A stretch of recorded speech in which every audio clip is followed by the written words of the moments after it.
You want to own a movie theater. Big dark rooms. People handing you money to sit in your chairs and stare at your screen. You sell them $10 popcorn. You charge $15 a ticket. You get rich watching movies for a living. That is not what happened. Here's the part that nobody tells you before you sign the lease. The movie theater is the only business in America where the product you're famous for, the actual movie, is the thing making you the least amount of money. The $15 ticket you just sold, you might keep $6 of it. On a bad week, less. And the studio, they want their money immediately. Before you pay rent, before you pay your staff, before you even count how many people showed up. By the end of this video, you will understand exactly how a cinema makes money and why it has almost nothing to do with movies. You'll learn what you actually spend just to turn on the lights on opening day. Why Hollywood is legally taking your lunch every single Friday. What a 50-cent bag of popcorn kernels has to do with your entire survival as a business.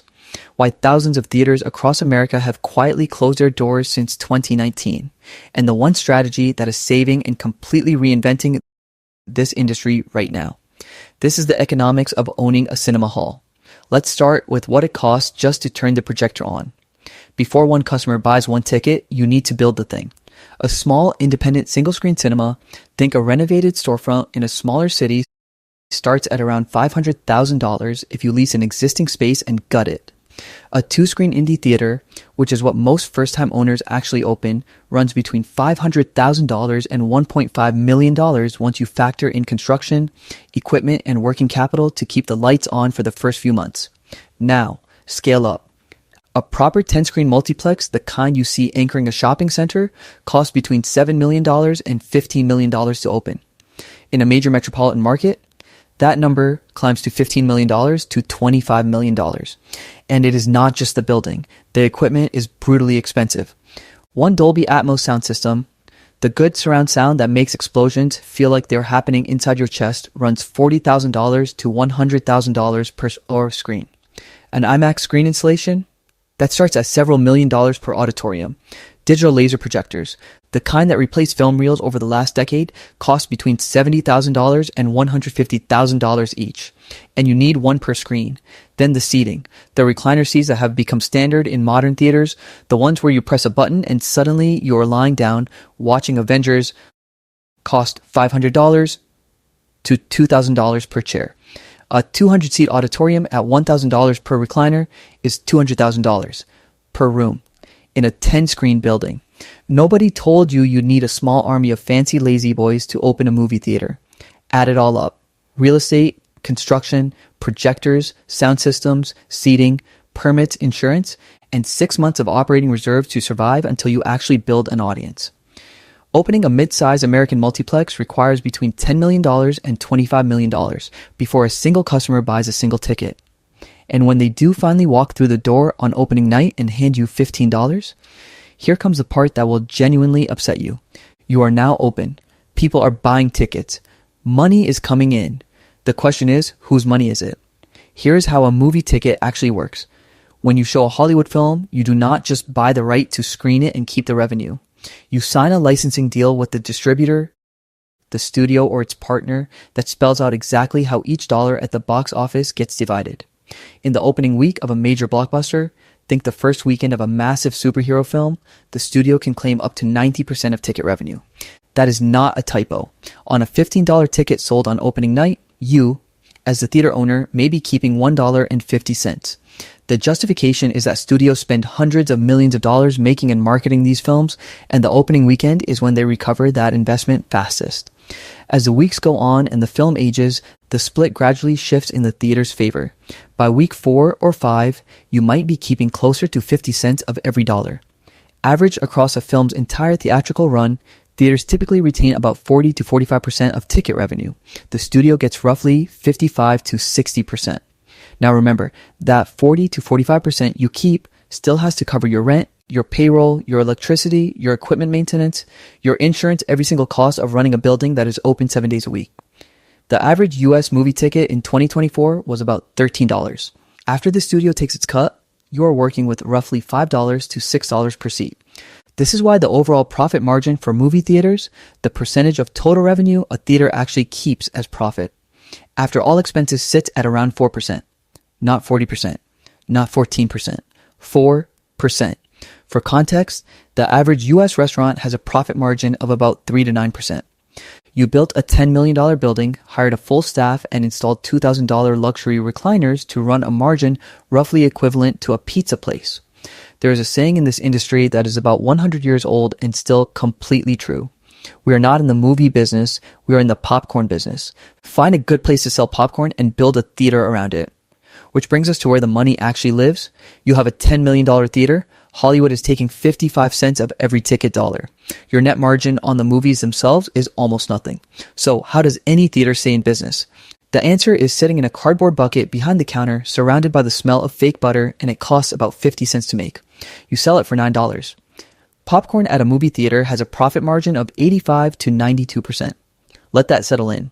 A large tub of popcorn that costs the theater roughly 50 cents in kernels, oil, and seasoning sells for $9. $10, sometimes $12 in premium locations. That is a markup of over 1,200%. The soda next to it, the syrup and carbonated water that fills a 44-ounce cup, costs the theater approximately 75 cents. You charge $6. That is an 85% margin.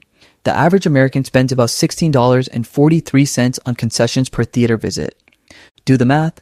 A customer who buys a $13 ticket and $16 of snacks has spent $29 total. The theater might keep $6 from the ticket. It keeps roughly $14 from the popcorn and soda. The person who sells you 2 hours of entertainment keeps more money from a cup of fizzy sugar water than from the movie you came to see. This is not an accident. It is the entire business model. Small independent theaters earn up to 80% of their actual profit from concessions.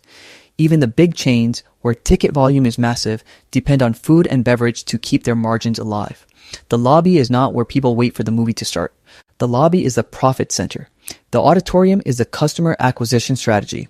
The $10 million building, the laser projectors, the recliner seats, all of it exists to get you into that lobby in the 20 minutes before showtime, where you'll stand in front of a popcorn machine and make a completely voluntary decision to spend $40 before you even sit down. The movie got you through the door. The popcorn keeps the lights on. But wait, what happens when the people stop coming through the door at all? In 2019, before the world stopped, movie theaters across the United States sold roughly 1.23 billion tickets and generated $11.4 billion at the box office. Then the pandemic hit, the theaters closed, everyone got a couch and a streaming subscription, and the industry has spent every year since trying to convince people that leaving the house is still worth it. It has not gone well. Box office ticket sales in 2024 came in at $8.7 billion, a 23.5% drop from pre-pandemic levels. Attendance is down more than 30% in foot traffic compared to 2019. Since the pandemic, the industry has lost over 5,700 screens nationwide. In 2019, there were roughly 5,500 theater locations in the United States. There are fewer today. More alarming than the numbers is the behavior shift. In 2019, 39% of American adults said they went to a movie theater at least once a month. By 2025, that number had collapsed to 17%.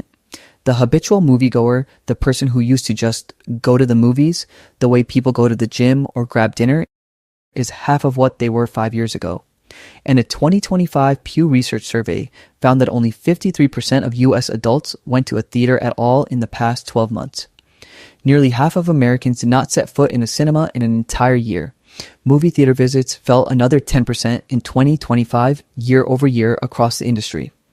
The big chains were hit hardest. Century Theaters saw a drop of over 20%. The bankruptcies started piling up. Metropolitan Theaters, a century-old family chain, filed for Chapter 11 in February 2024. CMX Cinemas went bankrupt twice. Studio Movie Grill, Alamo Drafthouse, name after name you'd recognize, went through financial restructuring or closed locations they could no longer afford to keep running. The problem is structural and mathematical. Remember the 4% profit margin? A theater with 85% of its profit coming from concessions faces a catastrophic problem the moment fewer people walk through the door. The movie might still be showing. The projector is still on. The rent is still due. The staff still showed up. But if the audience shrinks 30%, the popcorn sales shrink 30%. And when the popcorn sales shrink 30% on a 4% margin, you are done. The streaming services did not just change where people watch movies. They changed what kind of movies people bother leaving the couch for. Medium budget films, the $40 million comedies, the mid-level dramas, those go straight to streaming now. Netflix, Max, Hulu. What goes to theaters is increasingly the movies so big, so loud, so visually overwhelming that watching them on a laptop feels like a crime. The $200 million spectacles, the franchises, the events, which means the theaters that survived learned something critical. If your whole business model depends on people showing up for the average movie, you do not have a business anymore. The ones who figured out what came next, they are not just surviving, they are thriving. And they did it by doing something the old model never tried. Here is the insight that is saving the movie theater industry. When fewer people go to the movies, the ones who do go are willing to pay dramatically more for an experience that is worth leaving home for. This is the premium large format revolution, and it is changing everything. Premium large format, PLF, means IMAX, Dolby Cinema, 4DX, ScreenX, and their equivalents. Bigger screens, better sound, moving seats, wraparound projection, tickets that cost $17 to $30 instead of the standard $13. In 2019, premium format tickets accounted for 10.3% of North American box office. By 2024, that number had grown to 15.6%. On a shrinking total box office, premium formats are grabbing a bigger and bigger piece. The economics make this strategy almost irresistible for theater owners. Cinemark reported that in Q2 of 2025, their XD premium large format screens, which represent just 5% of their total screen count, generated 13% of their global box office. A 2.6 times revenue multiplier from 5% of the floor space. AMC, the largest theater chain in America, saw 33% of its attendance on a single strong weekend come from its premium screens, IMAX, Dolby Cinema, and Premium 3D combined. IMAX itself had a record-breaking 2025. Global IMAX box office hit $1.28 billion, a 40% jump over 2024 and 13% above IMAX's previous all-time record in 2019.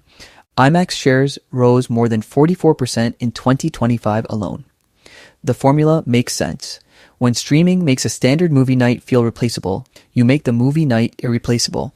You turn it into an occasion. You make the screen so big and the sound so immersive that the living room cannot compete, not because of the content, but because of the physical experience. And the dine-in theater model takes us further. Instead of a lobby transaction where someone grabs popcorn before sprinting to their seat, you bring the food to them. Full menu, real meals, alcohol. The dine-in model increases average per patron spending dramatically, and it transforms the theater into a destination dinner and a movie, under one roof at one price. Then there is the category most theater owners did not even see coming: alternative programming, private event rentals, corporate screenings, sports watch parties, live concert broadcasts, esports tournaments, church services, comedy specials, graduation ceremonies. The auditorium, a dark room with great sound and stadium seating, turns out to be useful for a lot more than movies. Cinemark reported in 2025 that alternative programming had grown to over 10% of its box office. And this revenue does not depend on what Hollywood decides to release on any given Friday. The theaters winning right now are the ones who realize something that the reference scripts for the gas station and the casino both eventually reveal. You are not selling the thing you are named after. The gas station does not make money on gas. It makes money on the convenience store. The casino does not make money on the math. It makes money on keeping you in the building. The movie theater does not make money on movies. It makes money on everything that happens around the movie, the experience, the food, the occasion, the event. Cinemark finished 2025 with $3.1 billion in worldwide revenue and $578 million in adjusted EBITDA. They did it by expanding premium formats, tightening cost structure, and growing their loyalty program, the U.S. Movie Club, to more than 50% above its 2019 size. The industry is not dead. It just stopped being a movie business.